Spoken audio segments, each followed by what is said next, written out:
Le chef de la diplomatie russe annonce la création d'une union de défense collective avec le Niger, le Mali et le Burkina Faso. Une force conjointe de l'Alliance est en cours de création. Et la Russie a confirmé qu'en plus de coopérer au renforcement des capacités de défense des trois pays par des voies bilatérales, elle serait prête à faciliter la formation d'une force militaire conjointe de l'Alliance des États du Sahel.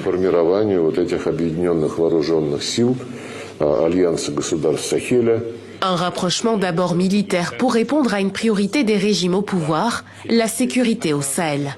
Le thème a dominé les échanges de cette réunion de 48 heures à Moscou, à l'initiative de Sergueï Lavrov.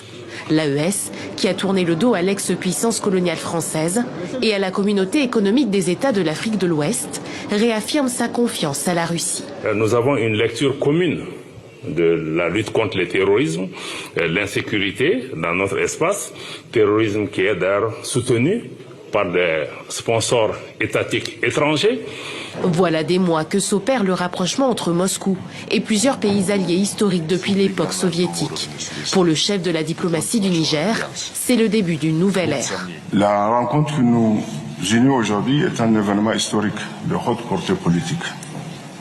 C'est un événement diplomatique qui marque un tournant. Également à la table des discussions, les questions économiques.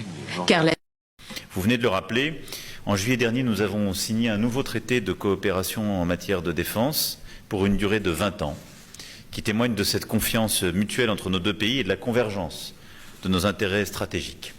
Et ce partenariat avec Djibouti, au cœur d'une des régions les plus stratégiques du monde, entre Corne de l'Afrique, Moyen-Orient et Asie, répond en effet à des intérêts stratégiques partagés par nos deux pays.